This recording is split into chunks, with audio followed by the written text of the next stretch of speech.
Hello Star Citizens, and welcome to another video today. I'm going to skip all my ship stuff where I talk about all the contests. Look at my other video from today if you want to know about the contest. What I'm going to do is go straight into our advanced starters, but I do want to explain to you how I picked advanced starters. So because I wanted to have some type of rule going into advanced starters, because basically I guess you could say anything's an advanced starter if you just choose any random metric. The max price that could be possible for an advanced starter had to be double what a regular starter on my list costs. So the most expensive ship on my list, I believe, was $90. So that would mean that the max price of any advanced starter would have to be $180. So that's the first thing. The second thing, advanced starters do not have to have a game package with them, because I believe that most people should start with a regular package, and then you could either earn up to this or upgrade to this, CCU chain your way up to these other ships, rather than buying them outright anyway. And then the second and the third part would be that all of these ships have to be either at the bottom or the second upgrade from their position as far as what roles they can serve in the game, as in they shouldn't be like the top of their profession or anything like that. So those are kind of some rules I used going into this. Obviously, people might disagree with my list and they might be like, oh, that's not a starter or whatever. That's fine.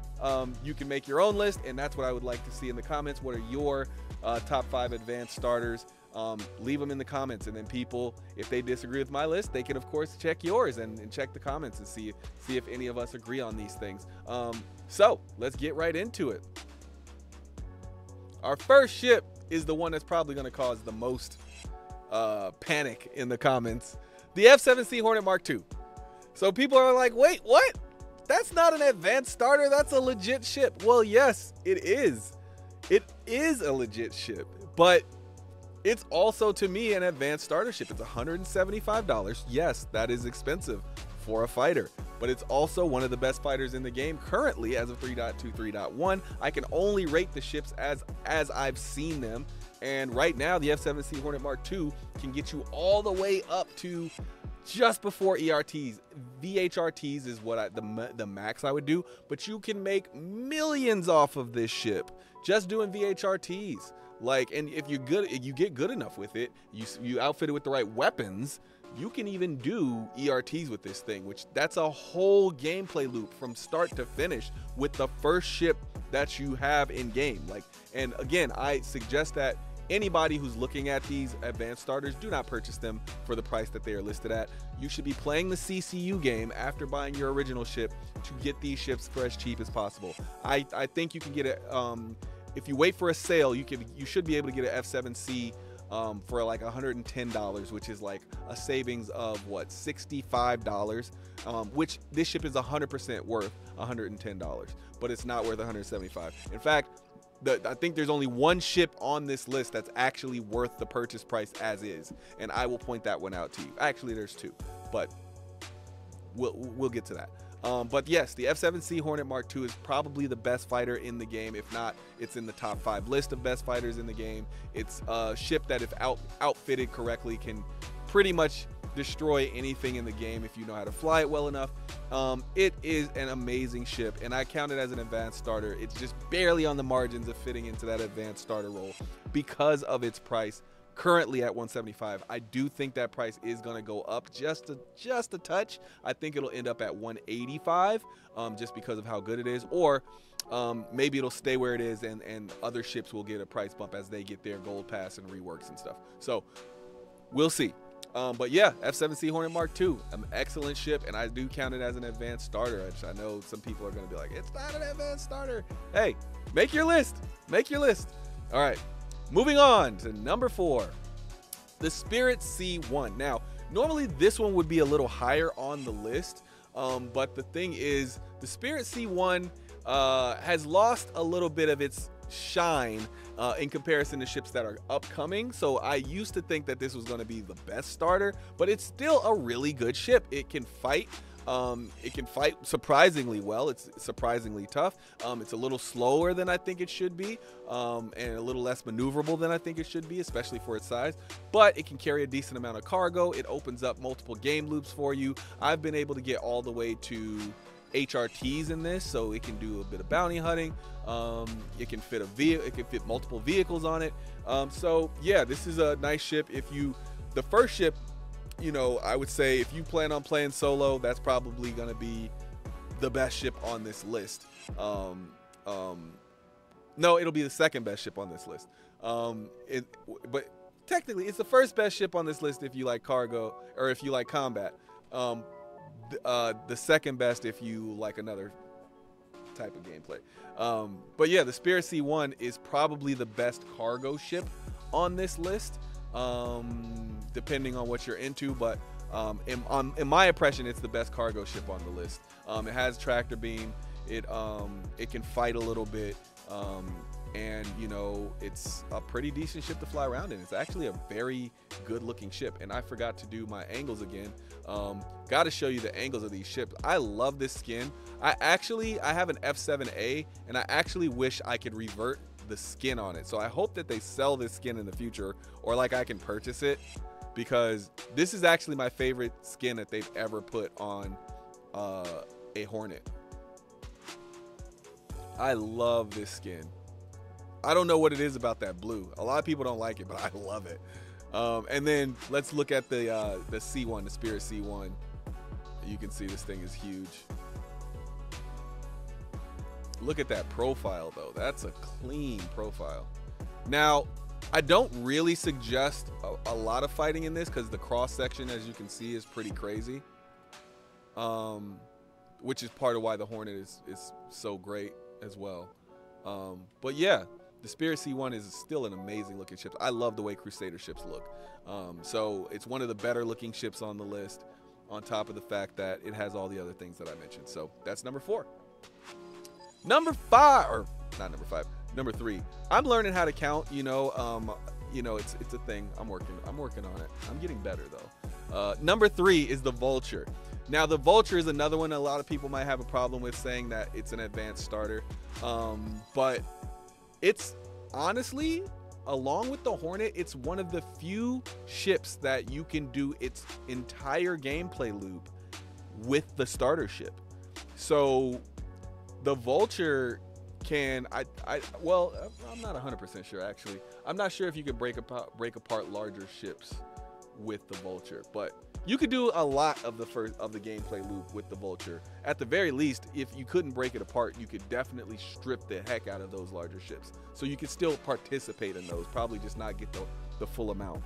But yeah, the Vulture is, you're gonna make a lot of money. You're gonna be able to do it solo, and it's going to be fun, because I think salvage is one of the more fun gameplay loops we have in the game. So as of 3.2, 3.1, I think this is one of the better ships that you can have in the game. It's $175. Let's look at some angles on it. I actually really like the base color of this, but there's a pink one that's really awesome, and there's I think there's another skin. There's a black one that's really cool looking. But I like the base color on this. I think it's actually, I wish Drake's standard color was yellow. Actually, I wish there were more yellow like this yellow, not like a mustard yellow or whatever, but this type of yellow. I wish Drake had a standard color and it was this color. But yeah, it's a great ship. It's a salvage ship. So if you're not into salvage gameplay, obviously this is going to be a skip for you. But I would ask, why aren't you into salvage gameplay? It's really fun. I mean, obviously if you're into combat or stuff like that, this isn't going to be, it's not going to do anything as far as combat. So don't get this if you plan on shooting or fighting anything. If you run into another ship that's trying to destroy you, you got to run. That's just how you got to play the game if you got a Vulture. But you're going to make a ton of money in this thing. It might take you a while to get it. You're going to have to do some back and forth with it, but I think it's worth it. I think that's why it's number 3. It's one of the ships that I don't own as a starter ship or as a smaller ship that I kind of wish I did. But I have so many other ships that can make me money that I just don't need it right now. So yeah, that's number 3. Now, The Cutlass Red. Now this normally would not make this list. $135, the Cutlass Red. Let's look at some angles on it.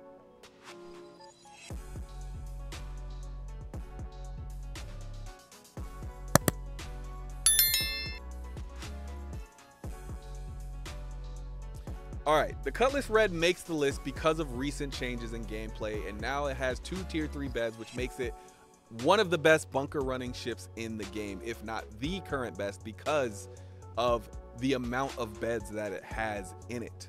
I don't think any other ship has multiple beds in it. Not any current ship that's in game right now that has multiple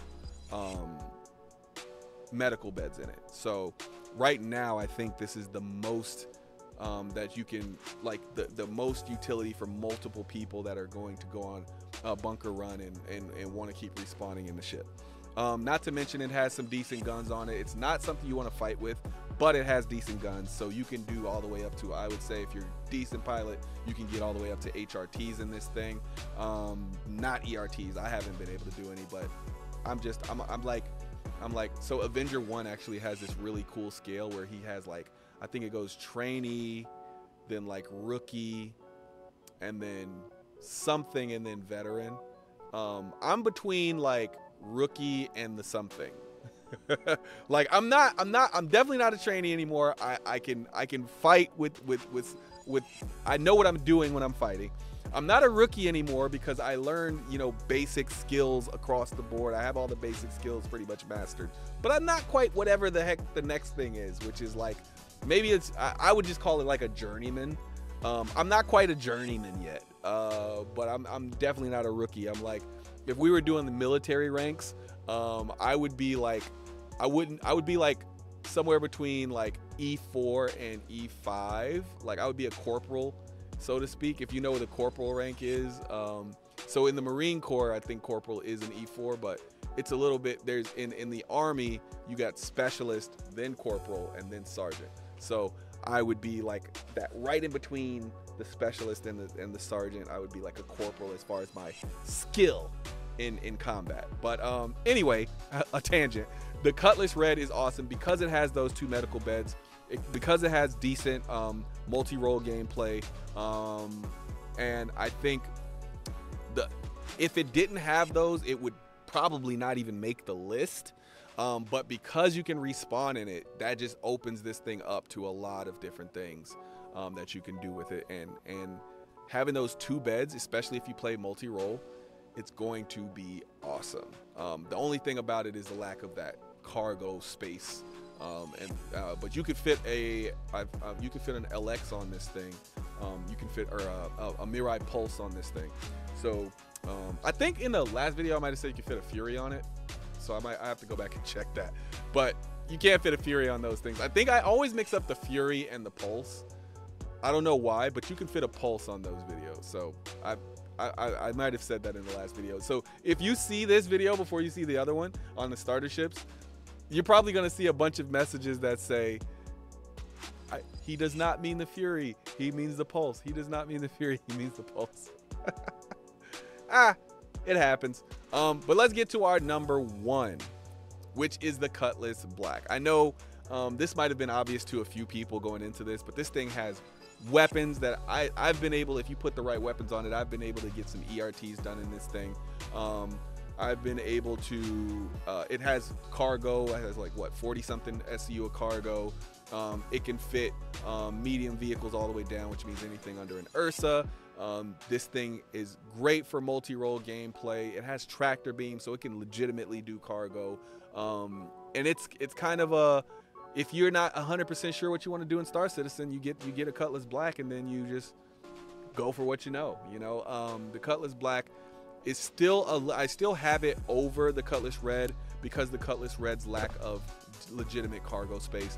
If the Cutlass Red had cargo space, I wouldn't consider this one. But because the Cutlass Black has the cargo space and it has the tractor beams, I think that puts it just a tick over the Cutlass Red.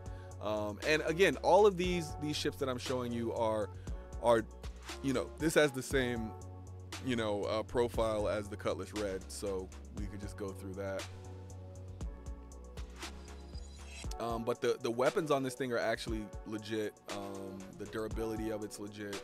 It's to me, it's the standard bearer for Star Citizen. I think if I'm telling anybody, if they're like, give me one ship less than $200 that I should get, my first answer is always going to be the Cutlass Black. If I anytime somebody's like, I don't want to put $200 in the game, I'll put a little bit less. You know, but I'm willing to. I just want a good ship, like a really good ship that I can decide if I want to put more money in later. I can decide if I want to, you know, do other gameplay or whatever later. But if I get this ship, I would be good to go in Star Citizen. And that ship is always the Cutlass Black. And I think CIG wants it to be that way, because the ship it's an awesome ship. It looks awesome, and it has so many things that it can do. It can open from the sides.